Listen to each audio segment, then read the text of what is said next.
Halo Sobat Progresif, selamat pagi, siang, sore, atau malam, dimanapun kalian berada. Kembali lagi nih bersama kami di podcast Balela. Gua Geraldus, Gue Caska. Gue dan kita, Evan. Gue tunggu dulu, Shiva. gua kenalin dulu Oh, Bapak dan Oh Ibu. ya, udah kenalin Ini dulu bang. ceritanya, dari episode pertama ini, kebetulan belum berpindah bokong ya, masih berada di tempat. Masih. Jadi lanjut sama Evan dan Shiva.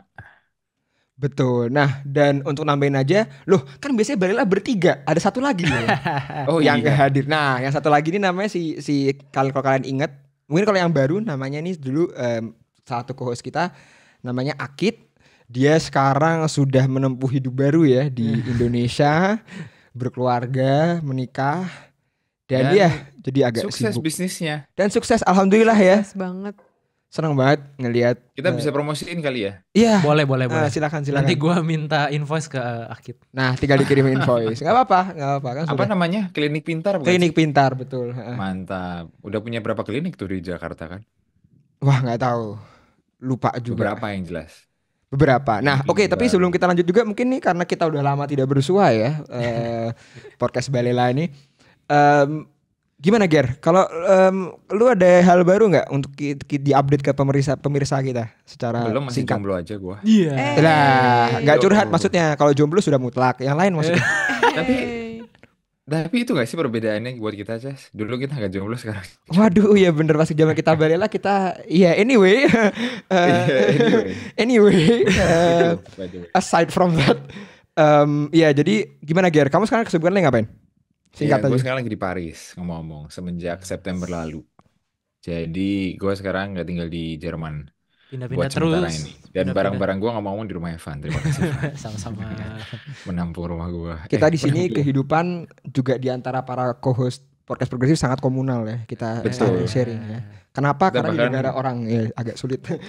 Betul, kita berbagi dengan satu sama lain apapun, bahkan celana dalam tapi untungnya Enggak, belum. enggak Enggak, muat. Oh,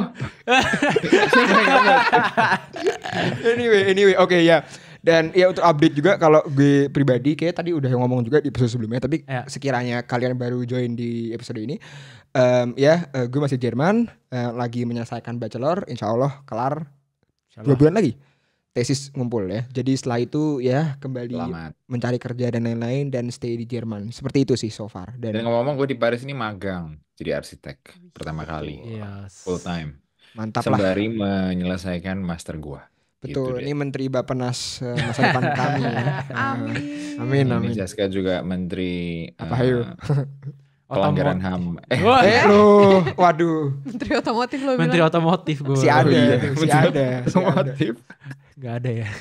Anyway, oke, BUMN lah, kita langsung masuk substansi yuk. Kita jadi sorry. seperti yang tadi kita udah, Kenapa masuk substansi langsung? ya biar gak banyak omong-omong dong. Lo. Enggak, maksudnya biar gak banyak muter-muter kan kita juga. Tapi gue pengen tanya, omong-omong tuh dari mana sih singkatannya? Gue kira Itu itu apa sih? bahasa Jawa, enggak, bukan? Apa Oh, omong-omong? bukan. Omon. Tuh apa sih? Iya. Wah, Kalau nggak bahasa tahu Jawa itu- tanya saya. Nih, kalau bahasa Jawa itu ngomyang gitu. Ngomyang, sebenarnya ngomyang tuh lebih elegan sih. Gue lebih suka tuh ngomyang. Aku sering tuh di ngomongin gitu sama bapak aku sih. Kakean ngomyang ya. Oke, anyway. Nah, Kebanyakan ngomong. Iya. Ya kayak Ya. kita sekarang ya kan kebanyakan ngomong. Nah, kan? iya, betul. Betul. Betul. Nah, kita ngomongin apa sih, Ger? Sekarang kan tadi kan kita udah dibuka tuh episode pertama sama Evan dan Shiva tuh ngomongin tentang apa ya? Tentang pemilu kan, tentang kita Iya. mengupas ya. Mengupas, Mengupas. asal muasal kenapa kita pemilu, terus Betul. kayak Demokrasi. plus rekam jejak paslon-paslonnya berkaitan dengan demokrasi dan ya Nah, segala gitu. macam. Nah, kalau kita sekarang mau apa? What are we going to add to the table nih? Cakep. Nah, itu gue juga pengen nanya lu sih. Hah? Kita saling nanya-nanya ini mana nih? Mau dibawa kemana podcast ini kan? Anyway. Pengennya kan sebetulnya kita terus bahas sedikit kebijakan-kebijakan yang bombastis gitu dari masing-masing paslon dari kacamata kita. Ngomong-ngomong kita kan juga aktif di PP Jerman nih. Oh iya, Di iya tadi lupa gue ngomong. riset tuh. dan kajian strategis. Nah, ini juga satu hal yang harus kita sebut sebagai kegiatan kita nih. Orang gua habis tiap pulang kerja ngurusinnya PPI Jerman terus nggak Iya, dibayar betul. pula. Anyway, Gue mau Iya. nanya dong, gue mau nanya kalau jadi di kalian di riset Ristek.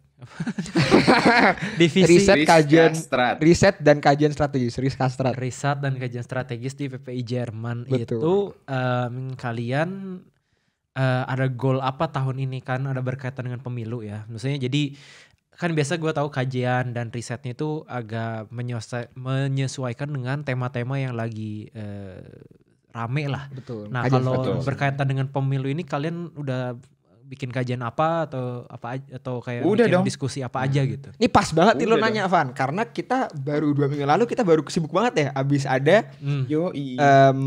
istilahnya forum PPIJ Ya. nomor 8. Di forum PPIJ nomor 8 ini khusus edisi pemilu, di mana Oke. kita waktu itu ya atau itu Tunggu dulu, hybrid ya acaranya. tanggalnya. Tanggal Oh iya, tanggal 20 Januari 2024. Itu tuh yang di sama Universitas Bonn. Itu tuh yang sama ini ya tim ses itu kan. Betul ya, kita Betul. mengundang tim ahli dari ketiga paslon ya. Oke.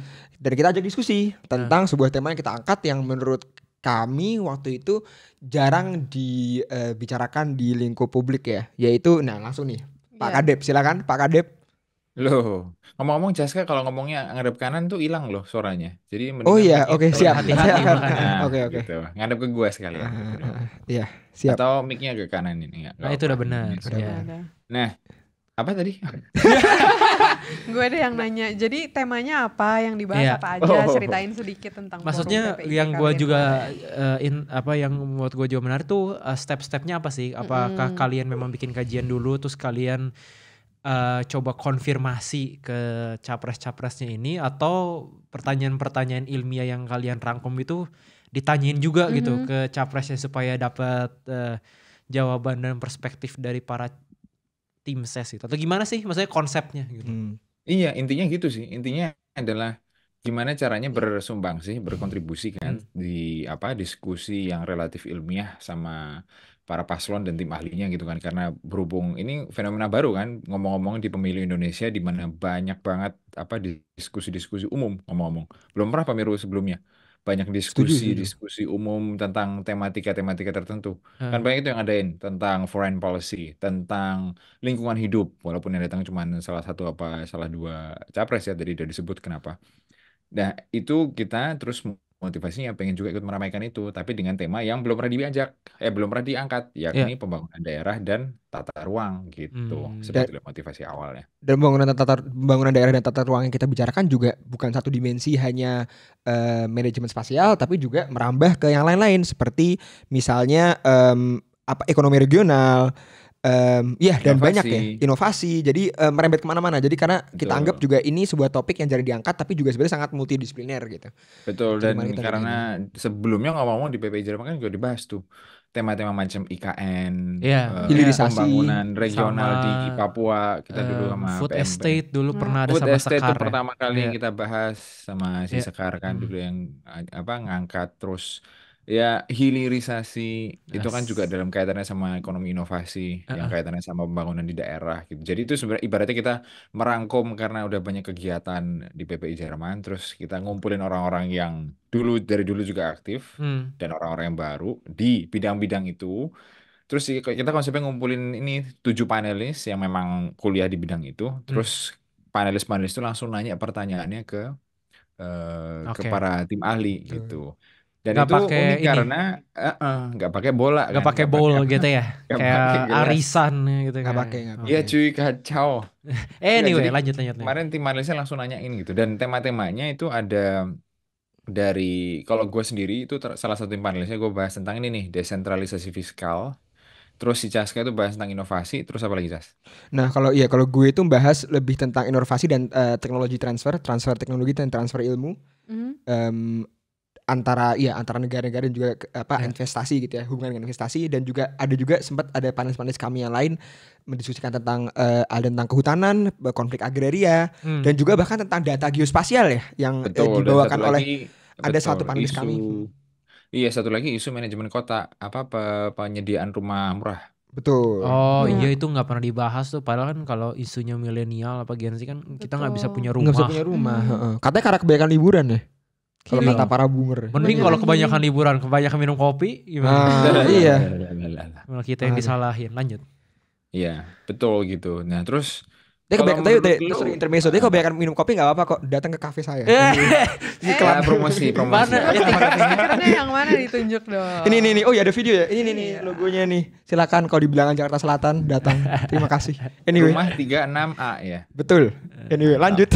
Anyway, ya sebetulnya apa yang lo mau tahu? Coba gue pengen nanya ke Evan sama Shiva nih. Apa yang pengen Kan lo lo kemarin tahu soalnya dari tadi kegiatan ini? nanya kebijakan. Tadi tuh sempat ngobrol kan sebelum kita rekaman. Jadi gue kan sempat exchange di Korea tahun lalu dan gue sempat masuk kelas manajemen innovation. Terus sempat juga diomongin tentang inovasi skala nasional gitu. Kenapa Korea bisa maju banget? Karena mereka tuh punya program. Jadi itu tuh terencana semuanya kayak Samsung gitu-gitu kan. Mereka punya banyak tech company di sana gitu. Terus dia sempat nanya gue kalau di negara berkembang kayak Indonesia tuh kayak apa ya? Terus gue nggak bisa jawab. Gue bilang jujur gue nggak tahu, gue nggak bisa jawab. Tapi the fact bahwa gue aja nggak aware tuh berarti itu nggak digembor-gemborkan sama pemerintah kita gitu. Makanya gue mau nanya Chaska, dari kemarin hasil diskusi tuh key takeaways-nya apa? Kayak gimana sih sebenarnya apakah ada regulasi tentang inovasi atau kayak ya apa gitu yang sedang dibangun oleh pemerintah terkait inovasi? Nah, kalau status quo-nya memang Indonesia masih kurang direksionalitas regionalnya. Karena juga seperti yang topik yang dibawakan oleh Geraldus juga kan sempat Geraldus pertama membuka sesi panel ini dengan bertanya tentang kemandirian fiskal ya. Itu masih sangat kurang di Indonesia. Kemandirian fiskal itu kayak per daerah ngomonginnya atau? Per daerah, betul. Atau per desa kayak dana 1 miliar, dana 5 miliar desa itu Itu gimana? juga bagian dari kemandirian fiskal, tapi gue menyerotinnya di per daerahnya, per kabupatennya. Kabupaten. Tapi anyway, ini diterusin dulu sama si Chaska ke. Nah, pokoknya ya. Jadi pokoknya kalau dalam segi manajemen inovasi ya, itu sejujurnya Indonesia tuh masih dari yang gue tangkap dari research dan juga dari bertanya-tanya tentang status quo ya. Karena kalau masalah program mereka ke depan tuh beda. Tapi kalau status quo yang mereka retrospektif masih kurang karena ya tadi definisi inovasi itu masih sangatlah sempit. Karena inovasi Indonesia itu adalah buzzword. Pokoknya itu akan mendatangkan buzzword kayak digitalisasi, apalagi komputer. Pokoknya itu harus sesuatu yang komputer, elektronik, internet, IoT gitu. Terpaku di situ doang. Gitu kan. Padahal inovasi seperti yang kita belajar kan kebetulan gue sama Shiva satu kampus ya. Dan satu jurusan juga. Dan kita belajar kan inovasi itu bentuknya macam-macam. Dan bahkan perubahan proses aja itu udah inovasi gitu kan. Nah, itu tuh jadi apa ya? Definisi inovasi di Indonesia sendiri tuh anggapannya masih cukup sempit. Jadi kalau misalnya definisi udah sempit, manajemennya apalagi gitu. Karena enggak capture dan juga kebanyakan program-program hal ini tuh masih berfokus nasional sih. Tapi kalau dari dan sedangkan yang paling penting itu kan inovasinya itu harus terjadi di wilayah-wilayah kota-kota itu kan. Maksudnya kalau di Jerman misalnya, inovasinya kan ada di Munchen, semuanya rata, ada di Stuttgart, ada di Aachen, ada di bahkan Ingolstadt, kota kecil pun juga inovasinya gede buat apa Audi dan lain sebagainya, perusahaan-perusahaan multinasional dan lain sebagainya. Jadi sebetulnya motor inovasi itu kan aslinya di daerah. Nah, sebetulnya itu kan kita kaitin waktu itu di forum itu bahwa kita itu sebetulnya terlalu terpusat gitu, banyak itu. banget Nah, ngomongin terpusat nih. Oh sorry, Ger, lanjut. Dan sebetulnya kan kalau ngomongin inovasi kan kategorinya jelas. Kan ada yang namanya sistem inovasi regional tuh. Kan ada komponen-komponennya udah jelas tuh. Ada perusahaan yang knowledge base, ada universitas, institusi supplier pekerjanya, terus ada insentif-insentif dari pemerintahnya gitu.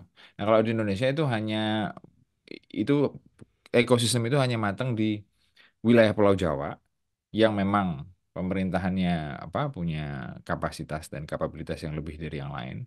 Tapi sayangnya perusahaan-perusahaannya belum begitu knowledge base. Betul, kan? masih. Nah, sebetulnya itu yang lu tanyain kan, Jas, ke para tim ahli. Iya, itu yang gue tanyain. Dan juga gue tanyain gimana caranya, karena sekarang kan kita udah ada program KEK ya. KEK udah bertambah di mana-mana. KEK itu adalah kawasan ekonomi khusus, kan? Yang Inggrisnya Special Economic Zone (SEZ). Itu mungkin teman-teman atau sobat-sobat udah pada denger di banyak negara kan. SEZ itu kan juga udah lumayan lumrah ya. Dan di Indonesia juga ada beberapa, kayak misalnya KEK kalau nggak salah selain di IKN itu kan juga ada di Kendal ya. Kendal itu termasuk KEK kalau nggak salah ya. Betul kan? Ada 15. Ada 15. Jokowi semua. Nah, dan itu akan dianggap sebagai itu motor penggerak perkembangan ekonomi negeri. Nah, tapi tadi kembali lagi, ini sifatnya seperti layaknya kebijakan-kebijakan sebelumnya, itu masih fokusnya tuh nasional. Dan yang kita lihat sebenarnya dari research kita waktu itu, atau bisa juga dilihat dari waktu pernah kita diskusikan juga di forum sebelumnya itu, adalah aktivitas di KEK ini jarang ada yang trickle over atau ada yang diserap oleh daerah di mana KEK itu berdiri. Oke. Jadi dia semacam isolated system gitu. Oke. Karena pekerjanya pun mungkin karena SDM-nya di daerah itu masih kurang, Ya. karena nggak dikembangkan. Jadi akhirnya tuh cuman mengoutsource dari tempat-tempat yang emang udah SDM-nya bagus gitu. Jadi Ngerti. istilahnya nggak Jadi- apa namanya yang waktu diharapkan dari KEK itu kan pengembangan nanti akan juga merambat ke daerah. Ya. Itu nggak terjadi karena dia semacam closed system gitu. Mhm. Dan ini Iya, contohnya nih. silakan.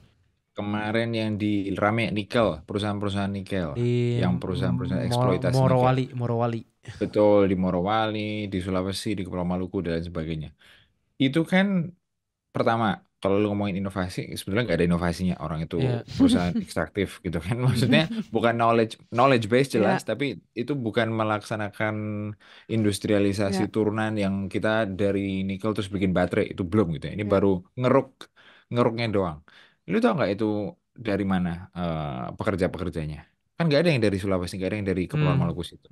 Pekerjanya juga dari Jawa semua. Mereka tinggal di mana? Di mesh dekat area situ. Terpisah juga. Aktivitas Jadi- ekonominya pun terpisah kan. Betul, jadi kagak ada hubungannya wilayah di KEK itu sama ekonomi di daerah setempat gitu. Paling daerah setempat itu cuman di atas kertas bagus. Oh, ada peningkatan employment. Ya Oh, on ada the map aja. peningkatan ekspor. Ya karena kegiatan ekspornya dari wilayah itu, tapi sebetulnya itu bukan di wilayah itu. Iya. Karena apa juga daerah KEK itu ngomong-ngomong daerah yang nggak ada pajaknya. Itu. Oh. Jadi Daerah yang pendapatan nggak ada pajak BTW. buat daerah, fasilitas fiskal namanya. Nah, pendapatan pajaknya ini apalagi dari researchmu ya, Ger. Ternyata kecil kan? Padahal udah dikeruk-keruk ternyata perpajakannya dari pajak dari pendapatan itu kita cuma dapat berapa? Iya, nikel itu degit banget. Itu tahun-tahun Kamu ada awal angkanya kan? 2015 sampai 2022 itu pendapatan pajaknya itu di bawah 10 triliun gitu. Baru tahun kemarin karena fasilitas pajaknya yang 7 tahun free tax holiday itu kelar, itu jadi kita meningkat 30 triliun. Tapi cuma 30 triliun itu pun buat nasional.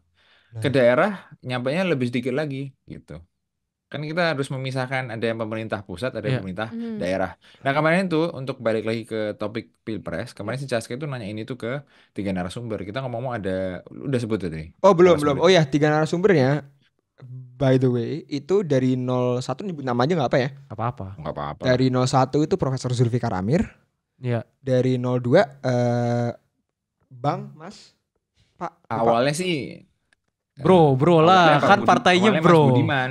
Nah awalnya Mas Budiman, tapi terus karena Mas Budiman berhalangan karena satu dan lain hal, pada hari itu digantikan dengan Mas Mikhail Gorbachev Dom ya. Bro. Ya, I guess. Partainya Bro, mawar soalnya. Nah terus 03 itu ada Pak Michael Sianipar. Bang Mikael. Bang Michael Sianipar. Iya, ini honorificnya beda-beda soalnya. Oh gitu. Suka susah. bingung ya. Ada yang dipanggil prof, Keberagaman. ada yang dipanggil prof Tapi juga. tapi perlu ada Iya, yang prof prof juga yang Profesor Zulfikar Zulfikar Oh, Amir. minta panggilnya prof. Nah, tapi saat ini mungkin sedikit aja ya.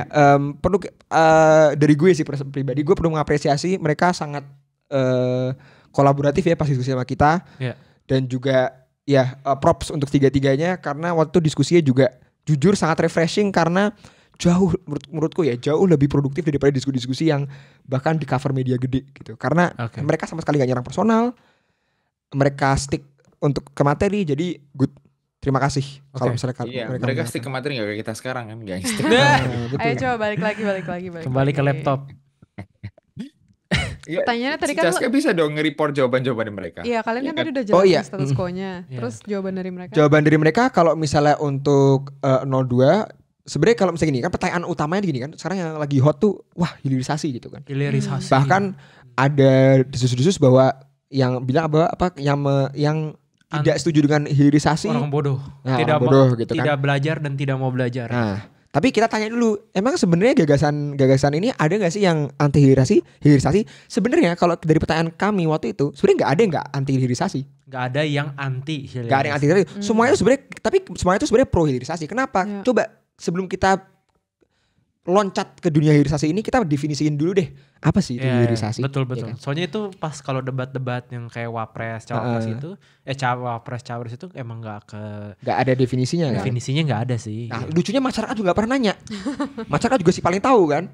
Kalau di Twitter, di Instagram, wah hilirisasi pakai paling tahu kan. Iya. Jadi kita let's stop dulu. Hilirisasi itu apa sih? Hilirisasi itu kan sebenarnya kata yang sebuah terminologi yang berasal dari dunia pertambangan deh. Yang berarti menambah added value dengan cara tadi proses tuh semuanya diinternalisasi gitu kan. Oke. Dari hulu ke hilir. Makanya hilirisasi.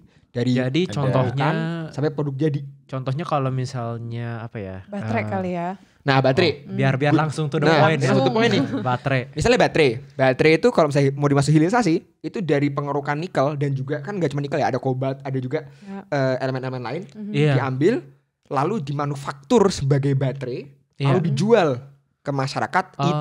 Itu hilirisasi. Oke. Bahkan kalau misalnya 3/4 jalan atau Itu setengah belum. jalan pun bisa termasuk hilirisasi. Oh bisa. Karena Gua pengen motong. udah menambah added value. Oke, silakan. Gue pengen motong. Apa tuh? Jadi kalau tadi ada yang bilang apa yang anti hilirisasi itu nggak belajar, menurut gua kebalik. Karena gua jujur kontra terhadap istilah itu. Kontrak Itu istilah nggak Bentar, ada yang apa pakai tuh loh. maksudnya kontra istilah? Gini, istilah itu tuh nggak ada yang pakai loh. Cuma Indonesia doang yang pakai Setuju. downstreaming terus dipakai untuk misalnya bikin baterai itu istilahnya downstreaming. Padahal itu tuh selalu dipakai buat konteks tadi apa pertambangan atau sebetulnya Ekstraksi. sektor ekstraktif. Harusnya apa dong kalau kayak gitu? minyak gitu. Itu tuh ada 3, upstreaming, midstreaming, sama downstreaming. Hilirisasi itu downstreaming. Oke. Upstream itu lu ngebor. Midstream itu lu ngolah purifikasi dan sebagainya.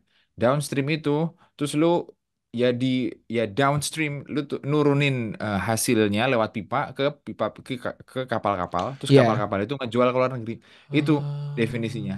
Cuman itu doang sebetulnya. Tapi sebenarnya kalau Cuman kita terus itu downstreamingnya itu dipakai di extend untuk sebetulnya mendeskripsikan yang namanya industrialisasi atau pengembangan sektor manufaktur berbasis inovasi yang tadi kita sebetulnya bahas. Nah, Jadi sebetulnya hilirisasi itu awalnya itu cuma terbatas, normalnya itu cuma terbatas dipakai buat sektor-sektor ekstraksi. Misalnya kalau yang nikel hari ini itu sudah hilirisasi karena dari nikel itu kita terus bikin menjadi ferronikel turunan sedikit, habis itu kita jual keluar gitu.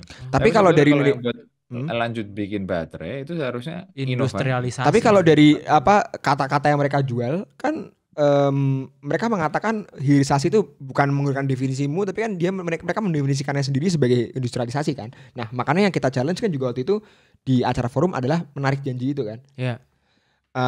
Betul. Dan intinya jawaban mereka apa? Semuanya support industrialisasi. Betul. Ya support. Tapi bedanya adalah implementasinya. Ya, oke.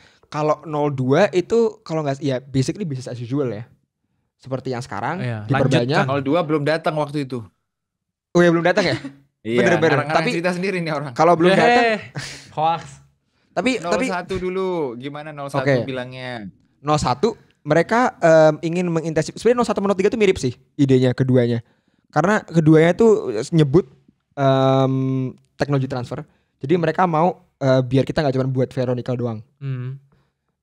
Ada semacam industri lanjutan dari situ. Mereka nggak terlalu spesifik banget karena kembali lagi waktu itu juga waktunya kan juga pendek cuma 2 menit. Jadi mereka yang mention itu sih yang take away message-nya adalah yang jelas 01 juga kritik bahwa kalau kita mau bikin kawasan ekonomi khusus yang itu program strategis nasional, beda kan ya. Ada urusan pemerintah pusat dan ada urusan pemerintah daerah. Konkuren itu daerah dan pusat. Kalau urusan pemerintah daerah itu ada lagi tapi sedikit banget kewenangan pemerintah daerah di Indonesia itu. Nah, kalau mereka yang 01 itu Prof. Zulfikar mengatakan bahwa kalau misalnya kita mau bikin KEK, kawasan ekonomi khusus yang tujuannya sebetulnya memasukkan teknologi baru di kawasan itu supaya bisa bermanfaat ke daerah, itu harus melihat potensi yang ada di daerah tersebut. Betul. Sebenarnya beliau mengkritisi mengenai soal itu tadi, kalau misalnya sudah ada perusahaan dari luar yang masuk ke situ dan tidak disambut sama potensi yang lokal daerah, ya seperti yang terjadi pada nikel. Kalau yang 03 gue nggak begitu ingat. Nah terus satu hal lagi yang gue tambahin, mereka juga mengemphasize pentingnya pengembangan SDM di daerah itu untuk biar bisa masuk 1 sama 3 ke industri sama tersebut. Itu sama, dua-duanya tuh mereka kalau nggak salah inget ya, mungkin lu bisa koreksi Ger, tapi seingat gue mereka sangat adamant, sangat semangat bahwa improvement SDM, training SDM untuk bisa kerja di industri high tech yang seperti industri baterai itu sangatlah penting di daerah-daerah. Oke. Itu. Nah, gue mau bahas soal tema yang gue angkat. Lanjut. Nah, desentralisasi fiskal. Lu tau nggak ini apa? Barang apa nih? Coba diceritain. Barang apa itu? Menurut dari apa Baugefühl kalian apa tuh desentralisasi fiskal? Wah, Baugefühl. Nah, lu definisi dulu Baugefühl. Perasaan perut. Perasaan perut. Lapar ya? Ya. Baugefühl contohnya literal ya. Iya. Desentralisasi fiskal adalah bahwa kalau misalnya kemampuan fiskal sebuah daerah atau keuangan sebuah daerah itu enggak kayak dikasih uang jajan dari pemerintah gitu, pusat. Jadi kayak semuanya bisa ngatur sendiri-sendiri, dapat dapat sumber duit sendiri-sendiri kayak gitu. Betul. Atau gimana kira-kira? Pemahaman gue juga sama. Mungkin otonomi daerah nggak sih? Kalau otonomi kan dia lebih luas. Iya, Misalnya, dalam kategori fiskal. iya. Betul. Betul. Selingkup itu. Gila. Keren Kalian ya? pintar semua ya, gila. Memang. Progresif loh. Gak salah. Terus gimana? Gak salah kita podcastan bareng. Gimana? Terus emang status quo-nya gimana? Terus masalahnya apa emang? Nah, status quo-nya adalah kita nihil kemandirian fiskal itu. Jadi beneran Jadi semua misalnya dikasih uang jajan gitu dari pemerintah apa gimana? Betul. Jadi oke. yang mandiri secara fiskal itu kalau di Indonesia itu hitungannya bahkan 75%. Misalnya gini ya, daerah punya APBD, misalnya 10T. 10 triliun ya. Nah, 10T itu kalau misalnya 7,5 T bisa dipenuhi pakai pajak daerah, itu udah mandiri hitungannya. Nah, teman-teman, pajak daerah itu beda sama pajak pusat. Misalnya, pajak pusat, pajak penghasilan, terus pajak barang mewah, Oke. pajak VAT itu apa? Pajak pertambahan Penambah nilai PPN BM. Nah, PPN. Ya. Itu semua tuh masuknya PPN, sorry. nasional. Pajak bumi bangunan Ya. itu masuk daerah. Oke. Baru itu. Yang masuk daerah lagi itu pajak bahan-bahan motor, pajak balik nama kendaraan bermotor. bermotor. Oke. Nah, pajak transaksi kendaraan bermotor itu semua masuk ke daerah dan jadi gimana cara jadi ketika daerah itu bisa memenuhi pajaknya pakai pajak-pajak yang tadi gue list itu tadi, Ya. itu dia mandiri. Masuk akal nggak? Lah, gimana caranya sebuah daerah memenuhi pajaknya kalau pajak penghasilannya nggak masuk ke daerah? Itu. Iya, karena Itu problemnya kan? bener gak sih kalau asumsi gue pajak penghasilan itu sama PPN itu yang paling tinggi ininya? Betul. Di Indonesia itu misalnya APBN-nya ya. Ya. APBN itu kan kita ada APBN, ada APBD. Iya. Ya. Nah, APBN kita itu kan 3.000 3.000 triliun. 3.000 triliun. Ya. 3.000 triliun. Penerimaan perpajakan buat PPN itu 700 triliun. Terus Oke. pajak penghasilannya 900 triliun. Berarti Jadi setengahnya lebih. Ya. Separuh. Ya. Separuh lebih itu dari kedua itu. Nah, itu semua masuknya ke pusat.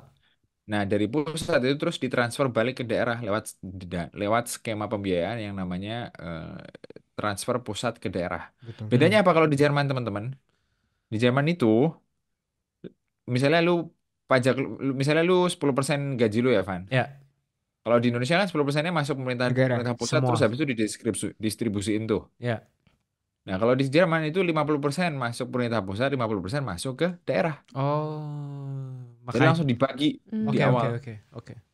Jadi masuk akal kalau misalnya orang itu menuntut kemandirian fiskalnya. Karena memang tiap daerah dikasih kesempatan buat memenuhi kemandirian pengelolaan keuangan daerah masing-masing. Iya. Kalau misalnya lu tiba-tiba satu daerah cuman bertumpunya pada pajak motor gimana? Itu kasusnya di Indonesia ngomong.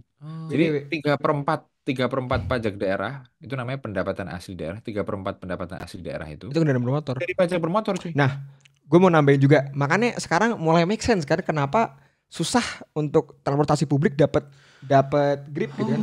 Karena bayangin kalau misalnya transportasi publik udah maju dan orang udah makin banyak yang menaiki transportasi publik dan tidak bertumpu pada kendaraan bermotor, pendapatan daerah kurang. Jadi kan jadi ini struktur udah flawed dari awal dan kembali lagi kemarin kita juga sempat research yang kamu temukan Ger bahwa kapan kemandirian fiskal tuh baru dipikirin tuh baru mulai tahun berapa Ger waktu itu? Baru Kamu cari? mulai sebetulnya zaman Orde Lama udah zaman Tapi kemerdekaan. Tapi terus kan ada Iya, Orde Baru. Nah, Orde Baru ini kan otoriter, sentralistik, semuanya sentralistik. dipusatkan ya. Iya. Jadi daerah tuh nggak punya wewenang. Bahkan lu dulu gak ada pemilihan gubernur anjir. Nggak ada Gak ada kan nggak ada, pemilihan dituntut ditunjuk. sama Mendagri kan Ditunjuk semua. sama Mendagri. Yoi, Betul. bayangin Eh, gitu. Nah, Nah, jadi ada duit transfer pusat ke daerah yang jumlah gede kayak hari ini. Hari ini tuh duit transfer pusat ke daerah itu 800 T. Itu Oke. dibagi-bagi ke setiap provinsi. Itu baru mulai reformasi. 2000 Itu berapa? meningkat terus. Eh. Ya reformasi 99. Setelah 99 kan? Bukannya? Iya, 9 betul. 99 nah. Jadi Iya, 99 mulai. sebaru itu guys. Ya, sebelumnya udah ada di zaman Orde Baru ngomong-ngomong. Namanya Inpres. Oh, Inpres Kalau lu ya. tahu SD Inpres. Oh, Impres, pantesan. Iya, Nah, iya. Bahasa itu yang tuh gue sebetulnya Instruksi lu presiden ya. bayangin. Iya. Iya, daerah aja bikin sekolah harus pakai Duit uang negara. pusat gitu. Iya. Nah, Hmm. jadi memang kalau di Indo tuh permasalahan kompleks salah satunya daerah itu memang dikit banget kapasitasnya itu dikecilin, Ya. dianggap gak mampu secara Iya. kapasitas Iya, merencanakan, iya. dan secara kapasitas keuangan juga dikebiri emang. Betul. Cuman teman-teman kita juga boleh buta, memang dulu pernah tahun 99 itu kan otonominya luas banget tuh. Dia itu pertama kali otonominya luas banget. Ngomong-ngomong itu terus dipotong tahun 2000-an itu kita balik lagi ke semi sentral. Hmm. Nah, tahun 99 itu sempat otonominya luas banget dan itu kemudian jadi chaos. Hmm. Karena itu mendadak banget ngomong-ngomong. Karena nggak ada persiapan, Nggak nggak ada ada Iya. transisi. pelatihan. Iya, Tiba-tiba yang lo dari Soeharto semuanya benar-benar diatur Strict, ya. dari atas. Lepas. Tiba-tiba lo bebas, Betul. korupsinya merajalela. Ya, Hmm. itu kesalahan aplikasinya yang ngaco Iya. dulu. Tapi Tahun bukan prinsipnya yang salah. Bukan prinsip yang salah. Nah. Kalau menurut gue lah ya. Terus Kalau- gimana para Ya. paslon Nah, menjawabnya? mau normatif sayangnya jawabannya. Oh, oke. Dua-duanya. Oh, yang dua belum dua datang. Satu belum datang. Belum datang. Yang 02 itu datangnya setelah panelis keempat ya. Separuh. Iya. Udah setengahnya separuh, hilang ya. separuh. Iya. Setengahnya dia nggak jawab sayang. Karena emang belum Tapi datang. gue sih juga nggak begitu berharap sih. Kalau misalnya 02 datang, maksudnya lihat dari 01 dan 03 itu juga apa jawabannya mirip. Iya, Oke. jadi mungkin kita expect 02 juga mirip-mirip juga sih. Oke. 02 juga To mirip-mirip. be honest. Jawabannya sebetulnya klise gitu ya. Kita harus meningkatkan kualitas SDM di daerah. Sebenarnya perjawabannya Tapi mirip-mirip enggak. sama jawaban pertanyaan Iya. gue juga sih. Pertanyaan gue kan juga agak berpertanyaan beda. Sebenarnya beda juga jawabannya mereka mirip, tapi cuman yang 01 lebih banyak kritik itu aja sih. Iya. Bedanya. Oke. Intinya gini sih, kalau politisi, kalau misalnya ada pertanyaan susah soal pembangunan, pasti jawabannya meningkatkan SDM. Udah deh, itu jawaban pelarian. Dan itu to be honest gak bisa disalahin karena ya emang Ya, gak emang. salah. Iya. Tapi Technically bener. Ya betul, tapi kalau misalnya ada orang nanya, lu pengen sehat gimana? Ya lu minum air gitu misalnya. iya. Sama. Iya Lu, bener. lu pengen pinter gimana? Lu belajar gitu. Lah gak salah. Ya gak salah, betul. Oke, Tapi oke, kan oke. gue expect lebih ya. Ya gak sih? Ya nggak sih? Belajarnya gimana gitu kan. Ya belajarnya gimana sebetulnya pertanyaannya. Jawabannya dua-duanya sayangnya ya sama-sama aja. Dan Kalau gitu nggak ada yang berani ngomong ya pajak itu harus dibagi dari awal. Karena sebetulnya kalau pajak dibagi dari awal juga misalnya bisa problematik. Iya, Misalnya nanti setuju. Jakarta jadi kaya banget, misalnya. Iya, ya. makin timpang malah cerita. Jakarta jadi kaya banget, Surabaya jadi kaya banget. Memang harus ada mekanisme equalization, namanya fiscal equalization. Memang harus ada. Cuman kalau hari ini itu wilayah-wilayah misalnya kayak Papua, Aceh, Riau, Kalimantan Timur, Kaltim. Kalimantan. Gue nggak yakin kalau misalnya pajak ini dibagi. Jujur gue yakin kalau misalnya Jawa yang malah masih makin kaya. Sebetulnya gue yakinnya malah Jawa lebih miskin. Karena wilayah yang daerah-daerah yang penghasil sumber daya alam Iya. itu kan semua di sana. Betul. Iya. Coba lu pengen duit pajak ke nikel yang 30 T itu langsung masuk ke Kepulauan Maluku misalnya. Iya, betul. Bayangin jalannya udah jalan 5 lantai. Iya, Terbang Nggak mobil. tahu, mobilnya terbang.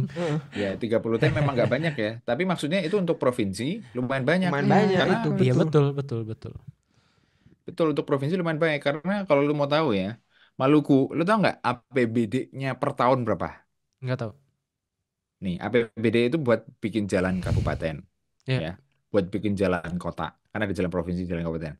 Terus buat bikin jalan provinsi, buat misalnya bikin transportasi antar pulau. Maluku kan Pulaunya mahal tuh banyak ya. gimana caranya. Nah, Hmm. lu tau nggak APBD-nya berapa? Berapa? 3 triliun provinsi. Nggak banyak. Lebih Mau buat kayak apa 3 triliun cuy? Itu mah nggak cukup buat ngapa-ngapain. lebih kan? kayak Iya, lebih kayak makanya. Haritanu. Jadi jadi jangan heran kalau di daerah itu jalannya jelek-jelek atau apa. Jangan protes Oh. karena di daerah kagak ada duitnya. Nah, oke mungkin ini kita switch gears dulu ya. Kita Ya. Nah, ke cuman yang topik- gue pengen soroti Apa ada satu yang penting. Soalnya 01 tuh punya ide 40 pembangunan 40 kota. Ah, Itu Nah, tuh itu tuh yang sempat menurut si Caimin bilang itu di debat ya. Betul, Itu tuh betul. gimana sih Iya, sebenarnya? Jadi 40 kota. coba waktu kalau nggak salah lu yang jawab kan ini kan? Maksudnya di pertanyaan lu kan? Itu sayangnya gue mention gak sih? Itu di mention 01 ngomong-ngomong. Iya Yang itu gimana dia jawabnya? Lupa gue. Ya sebetulnya 40 kota itu kayaknya keselip. Maksudnya 14 sebetulnya. Oh dia ngomong gitu. Oke, nah itu 14 klarifikasi. kota prioritas yang hari ini Ya. udah penduduknya di atas 1 juta. Oh ya, yang dia bilang 14 iya, 14 apa ya? Motor utama dia bilang kan. Betul. Oke, Dan oke. ya sebetulnya kita perlu kritisi juga misalnya kalau mau ngomong gitu. Misalnya ini ya teman-teman gua kasih sneak peek. DKI itu APBD 80 T, Oke. 10 juta penduduk. Jawa Barat itu APBD-nya 32 T, Hmm. 50 juta penduduk. Hmm. Jawa Tengah itu APBD 25 T, Hmm. 30 juta penduduk. DIY APBD-nya 6 T. Hah? 6 6. T. Oh, 6. dikit Wow. juga. Single 6 T digit. buat Iya. 4 juta penduduk. Oke. Jadi maksudnya lu lihat kan ketimpangannya. Ya. Mhm. Itu Nah, sih. ketimpangan kayak gitu. Nah, maksudnya kalau misalnya mau 14 kota dibangun tuh berarti wujudnya kayak gimana? Misalnya itu langsung di-equalize. Jadi misalnya terus mau bikin kotanya sekelas Jakarta. Berarti mau 14 kota APBD dinaikin 80 T semua. Dari Berarti mana kira-kira duitnya? berapa tuh? 80 kota kali 8 ada 10 kota aja. 10 kota mau bikin 800 jadinya. sekelas ya 800. Berarti 800 T. Udah habis duitnya buat transfer pusat seluruh daerah 800 T. Dan, Makanya kadang-kadang kan dan untuk nambahin kadang-kadang juga kita nih. bisa ngide banyak, tapi kan mahal. Misalnya Iya. 400 triliun untuk makan siang per tahun. Duitnya dari mana, Bapak? Orang duit orang Kemenhan aja anggaran yang paling tinggi 100 T, itu mau 4 anggaran kementerian dibikin buat Lu makan tadi siang gratis. kita APBN-nya 3.000 T ya. Berarti kalau dari 3.400-nya udah makan siang, Sisanya udah 2,6. 2,6 T. Nah, Ini ya, ini sekedar PUPR, Menteri PUPR itu anggarannya 100 T per tahun. Itu buat bikin tol Iya. dan rame-rame semuanya itu. Hmm. PUPR 100 T, 4 kali lipat. Kemenhan 100 T. Jadi itu gabungan anggaran 4 menteri dah. Mau dibikin buat makan siang misalnya. Ini kan kita ngomongin kritisi gagasan kan, ini betul objektif juga. objektif aja. Nah, ini- Orang kita ini- kritisinya dari segi keuangan daerah. ini gue juga nambahin kritik juga lebih ke tadi yang 14 kota tadi. Karena tadi sebelum kita move on ke topik lain, bahwa gue lebih konseptual ini kritiknya. Karena 14 kota dia ngomong 14 kota, 01 sering ngomong 14 kota setara Jakarta. Setara tuh sebenarnya metriknya apa sih yang dipakai? Iya. Karena kan sebuah jumlah kota tuh kan, orangnya, jumlah orang atau jumlah ekonominya. betul, misalnya apakah PDB daerah ya kan? Iya. Kan bisa macam-macam. Apa setara tuh mesti apa? Karena sering banget ngomongin setara, tapi nggak pernah go into spesifik. Maksud setara tuh apa? Apakah infrastruktur wise Iya. setara, ya kan fasilitas, atau Kalau- apakah produksi? Kalau Itu nggak Bandung setara Jakarta dengan MRT sih gue seneng-seneng aja. Wah itu iya sama. Tapi kalau macet dan banjirnya no thank you gue. Nah makanya maksudnya itu perlu banyak kemarin tuh kalau nggak salah metrik-metrik itu belum dijelaskan. Ya mungkin Oke. gue juga nggak expect jawaban metrik langsung jelaskan on the spot ya. Iya sih. Karena juga ya susah. Maksudnya itu kan butuh research lebih lanjut. Iya, mungkin Dan- mereka juga belum riset sih. Iya dan maksudnya kalau setengah matang as we know, Iya. Chief, Iya, nanti ya kan jadi dicecar. buruk kan Iya. atau memperburuk situasi. Jadi tapi yang gue harapin cuma mereka semoga inget ini Betul. ada PR-nya belum kelar. Ya. Pas nanti gitu. Itu Betul. sih. Nah, apalagi Nah, nih? kalau yang isu yang lain, gue nggak tahu. Ada lagi dari Evan sama Shiva ada nggak yang Sebenarnya- mau ditanyakan? Lu pada ada nggak? Kalau nggak gue ada Terkait. sebenarnya sesuatu. Gue sebenarnya langsung pengen nanya kalau menurut kalian yang diskusinya paling menarik yang mana? Tapi dari lu dulu kalau misalnya ada yang lebih Tapi ini agak penting. off topic sih, bukan off topic, tapi ini Oh. agak mungkin menyimpang karena gue lebih pengen ngomong. Ini kan tadi kita udah banyak ngomongin paslon ya. Kita Iya. udah pemirsa dan kita Iya. sebagai masyarakat sudah menguliti para paslon kan. Iya. Buruk-buruknya udah keluar semua. Iya. Tapi sebenarnya gue sekarang pengen ungkit adalah borok-borok kita sendiri sebagai masyarakat. Oh. Karena menurut gue kita menarik. PR-nya juga banyak guys. Iya, boleh. Kelakuan masyarakat. Boleh. Iya. Itu boleh deh sebagai penutup. Tapi gue mau nanya Oke, satu lu dulu aja. Yang makanya. tadi, Ini yang tadi belakangan. aja. Kan tadi kan ada berapa panel? 7 ya? Panelnya tuh, wah kok gue lupa ya Panelisnya panelnya berapa 7. Iya, Saking 7. sibuknya. Nah, 7. apa pertanyaan mana yang menurut kalian diskusinya paling menarik yang kelihatan beda gitu? Satu, terus jelasin udah gitu kita bisa masuk ke yang sesi terakhir. Gimana tuh Ger? Lu duluan deh. Iya, jadi ada yang bahas soal ini kan, si ada 2 mahasiswa kehutanan lah di Iya. lagi PhD, kemudian dia bahas soal skema perhutanan sosial. Itu jawabannya nggak menarik, tapi yang satunya dia ngomong soal konflik agraria. Iya. Karena 10 tahun terakhir ini kan proyek strategis nasional gede-gedean nih. Ini sempat di-mention juga di debat cawapres kemarin sih. Konflik betul. Reformasi agraria. Walaupun gua nggak ngerti itu isinya apa. Reformasi agraria itu intinya gini, konflik agraria itu intinya bahasa Inggrisnya land use conflict. Oke. Nah, kalau bahasa bahasa Inggrisnya itu tuh. Kalau bahasa Indonesianya agraria mungkin agak orang bingung apa tuh agraria, apakah konflik agraris atau konflik petani atau apa. Iya. Tapi intinya itu land use. Oke. Jadi gimana caranya bagaimana soal persengketaan tanah itu diselesaikan. Oke. Nah, kalau reformasi agraria itu sebetulnya gimana tanah itu dibagi-bagi. Bukan cuman sertifikatnya doang kayak si 02 bilang ya. 02 bilang Bukan. bagi-bagi sertifikat tanah gitu. Tapi bukan sertifikatnya, tapi tanahnya yang tadinya dia nggak punya jadi punya gitu, dibagi-bagi. Dia nggak punya jadi punya, dia tadinya udah punya tapi belum legal dan lain sebagainya. Masalah Dan birokrasi terus yang berlapis-lapis juga kan bisa ada Oke. yang tidak sinkron dari pemerintah dari register pemerintah daerahnya dan pusat. Jadi itu juga masalah kan.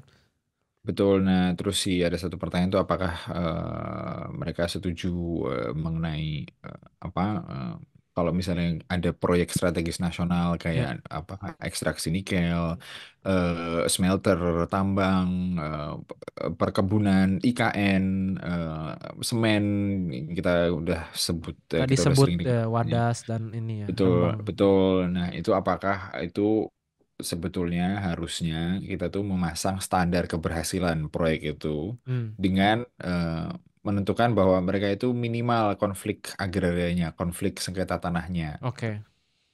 Nah, terus habis itu jawabannya ya berbeda-beda, tapi yang jelas sih jawabannya normatif lagi. Sebenarnya gini intinya itu. Normatif semua ya. Pertanyaan kita bagus-bagus. Waktunya kurang. Bagus-bagus. Mereka memuji semuanya narasumber. Well done. Ini pertanyaan paling susah. Dari Sanipar bilang ini pertanyaan lebih susah daripada debat capres. Dan ada sesi tanggapannya langsung dari panelis dan lain sebagainya. Cuman ya karena ini persoalan-persoalan ini ya konkret dan real dan ini sebetulnya sumber problem di Indonesia dan sebetulnya butuh jawabannya juga jawaban-jawaban yang aplikatif, yang real dan nyata, aplikatif dan benar-benar kebijakan yang out of the box gitu. Betul. Dan ada satu lagi yang soal perumahan murah itu cuma 01 yang bisa jawab 01 yang bisa jawab dengan bagus karena dia mikirin soal skema pembiayaan yang lain. Misalnya tenor, kalau lu hari ini di Jerman mau punya rumah kan kreditnya bisa berapa tahun tuh? Mortgage kan, yang gitu kan. Tergantung, ada yang mortgage, ada yang kredit biasa juga sih. Betul. Tapi kalau mortgage kan ada bertahun-tahun kan, bisa berapa tahun tuh 30 tahun ya? Bisa. 30 tahun bisa, 35 tahun bisa, 50 tahun bisa. Jadi cicilannya murah banget kan per bulannya. Nah, kalau di Indonesia kan belum bisa tuh KPR yang gue kira KPR udah bisa 30 KPR tahun belum, gitu. KPR pendek, KPR itu bisa kalau gua belum bisa yang lama banget. Jadi opsinya masih dikit intinya itu. Belum nyampe mortgage, Bro. Oh, KPR tuh cuma 10 tahun gitu paling enggak tahu. Seingat gua 15 opsinya masih ada dikit. enggak sih kalau enggak salah? Iya, ada. 15 ada. Oke. Tapi yang puluhan tahun belum ada. Kalau mortgage di US pun kan 30 tahun gitu tuh belum ada. Iya. Jadi opsinya kalau di Indonesia itu memang masih terbatas dan itu cuman 01 yang menyoroti itu dan skema pembangunannya kan lu lihat sendiri bentuk rumahnya. Kalau di sini kan macam-macam bentuk rumahnya. Ada rumah deret, ada rumah dibelah jadi dua, ada satu rumah isinya 5 keluarga. Gitu kan. Iya, betul. Kalau di Indonesia kan lu tahu cuman pilihannya rusun, murah dan jelek atau apartemen mahal atau rumah tipe 36 ya, 36 betul. 21. Nah, 0,36 benar. harusnya kan bisa diversifikasi, itu cuman 01 yang Oke. jawab. 03 mengulangi Agak jawaban normatif kalau biasa. nggak salah. Dia cuman mau meningkatkan, ya mau membangun rusun berapa juta unit, habis itu menambah meningkatkan konektivitasnya rusun-rusun itu dengan pusat kota. Kalau 02 apa ya jawabannya? Belum datang. 02 belum datang. Nggak datang Dari mulu. tadi nggak kesebut ya Karena Iya, jawabannya. yang kesebutnya cuman yang soal Karena yang memang dia cuman apa dia namanya? mulai konflik agraria dan geospasial. Karena pada waktu itu Hmm. memang ya itu karena tadi ada halangan yang narasumber mendadak ya? utamanya, emang mendadak sih. Betul. Ya, ya, Ya, ya. Cuman ada yang menarik dari 02, ngomong-ngomong. Ini supaya menyebut salah satu yang menarik di 02. Itu ada waktu dia udah datang ya, karena sebelumnya belum datang ngomong-ngomong. Sial. Bukan karena mereka nggak menarik anyway. Soal penataan ini, jadi kalau misalnya di sini kan ada Bauleitplanung, Bauplanung, Stadtplanung dan lain sebagainya. Nah, Itu apa? Jelasin dulu, orang nggak bisa bahasa Jerman ya. penataan kotanya itu terintegrasi dan Iya. udah Levelnya beda-beda gitu ya.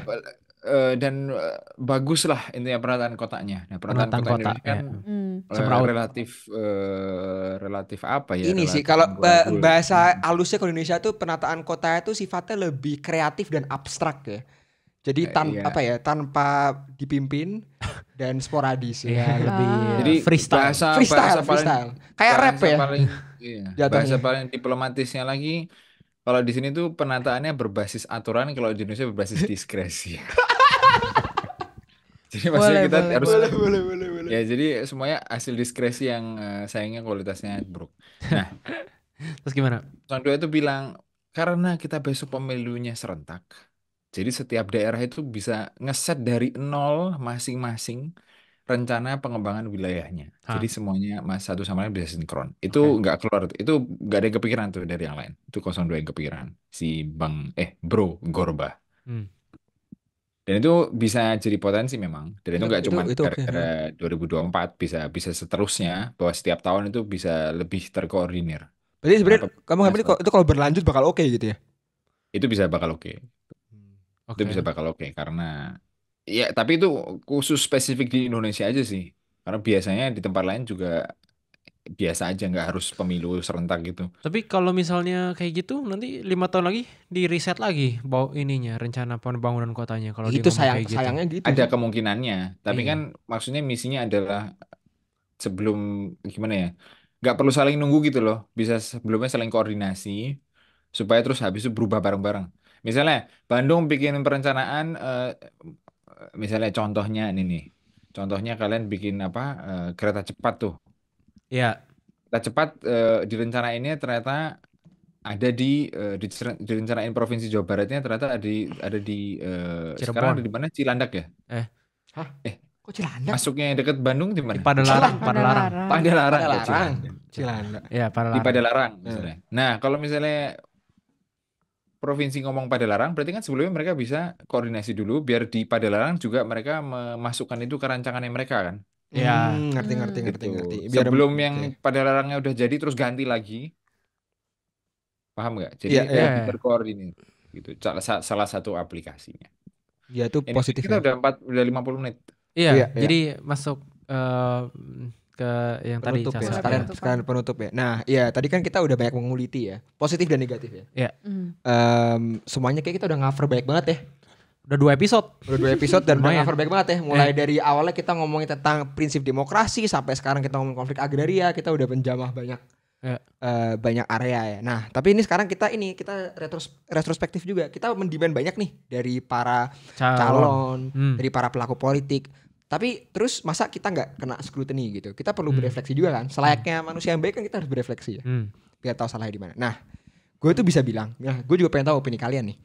Karena kalau menurut gue pribadi, oke, nih kita mulai di positif dulu deh. Oke, memang di pemilu yang kali ini seperti tadi yang Gerald juga udah sebut, ada sedikit upgrade ya dalam diskursus politik Indonesia.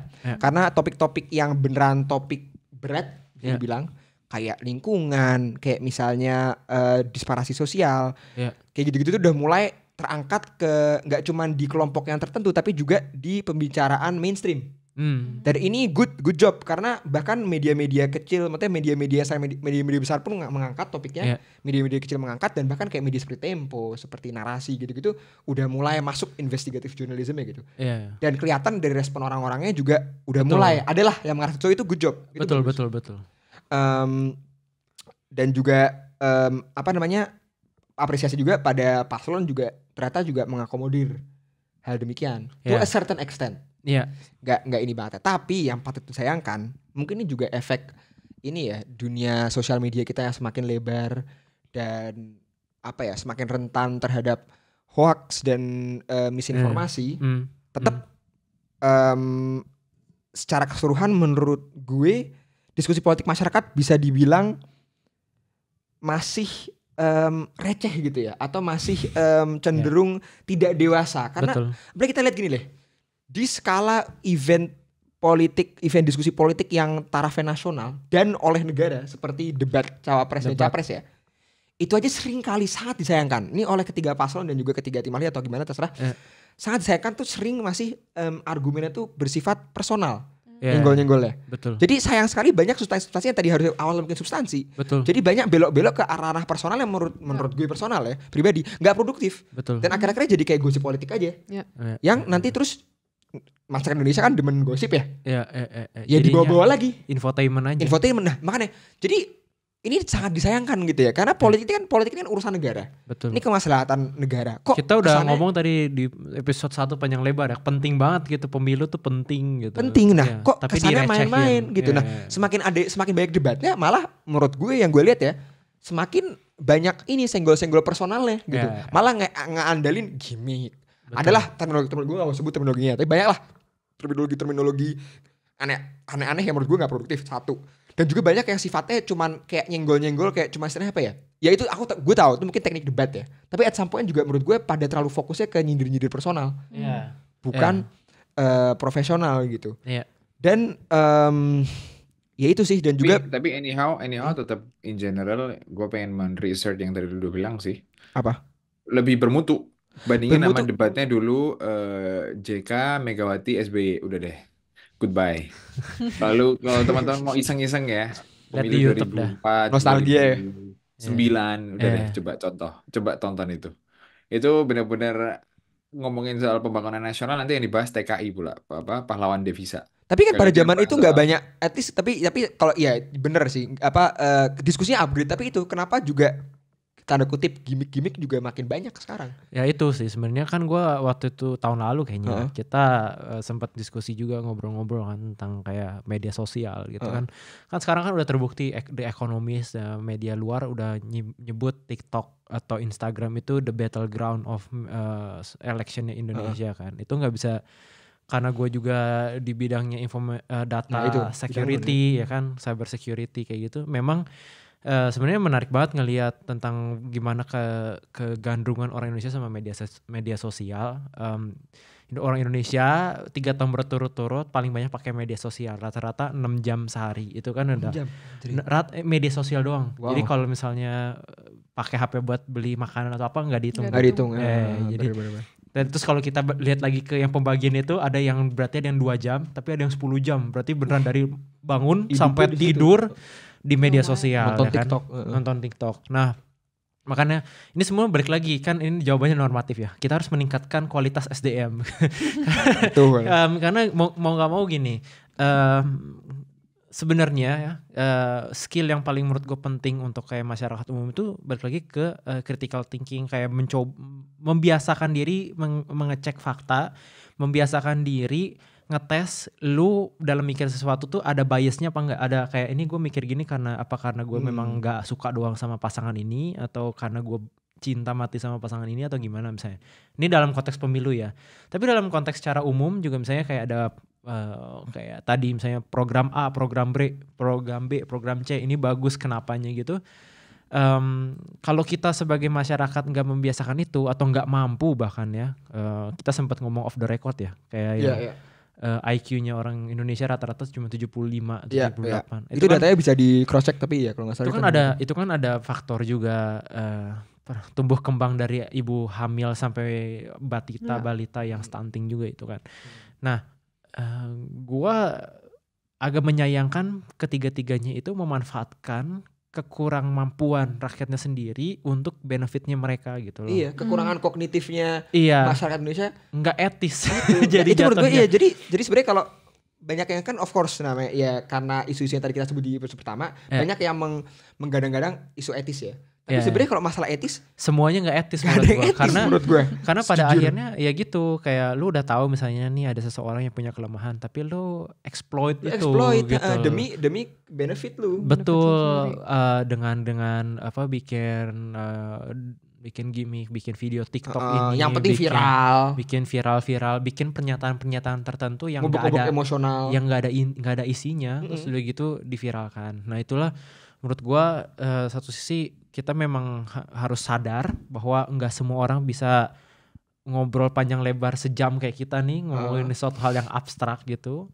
Tapi di sisi lain ya kalau kalian suatu saat jadi caleg, jadi calon pemimpin gitu, jangan dong gitu ngelabui rakyat kalian sendiri gitu. Karena ingat loh, kalian kalau misalnya siapapun nih kalau yang nonton nih atau yang mendengarkan nyalek, ingat loh, kalian mau nyalek itu sebenarnya purpose apa sih? Pada akhirnya kalian pelayan rakyat, pelayan masyarakat. Betul. Jadi kamu nggak bisa sok-sok jadi raja, sok-sok seruan, tetot belah jalan, nggak ada kayak gitu harusnya. Kecuali emang kepentingan rakyat ya, karena pada akhirnya kamu pelayan rakyat. Kecuali lu jadi caleg, jadi capres, cawapres, bukan kepentingan rakyat. Apa sih tetot belajar? Itu maksudnya itu loh. Gerard sebagai warga Yogyakarta mungkin tidak merasakan ya. Tapi kalau di Jakarta tuh banyak banget ya, itulah pejabat-pejabat yang kadang bahkan nggak pejabat. Pakai ini stroboan terus kayak meminta apa ya, perlakuan spesial gitu kan. Mungkin kalau misalnya emang tugas negara nggak masalah sih. Tapi kadang-kadang juga cuma tinggal bayar 1,5 juta kan ke polisi. Lah itu makanya kan tapi regardless gue sih nggak permasalahkan, nggak terlalu gini, bukan itu masalah ya, tapi yang gue permasalahan ini harganya ya, lebih ke attitude-nya. Karena attitude-nya adalah di Indonesia tuh masih ada attitude bahwa pemegang jabatan atau pemegang pejabat pemerintah itu merasa mereka lebih tinggi daripada rakyat. Padahal harusnya nggak begitu. Logikanya kan kebalik harusnya. Betul. Mereka yang rakyatnya yang raja, mereka melayani rakyat gitu. Itu yang perlu diingat ya, karena suka pada lupa. Terus iya tadi sih kedewaan politik itu juga satunya ter-highlight di ini.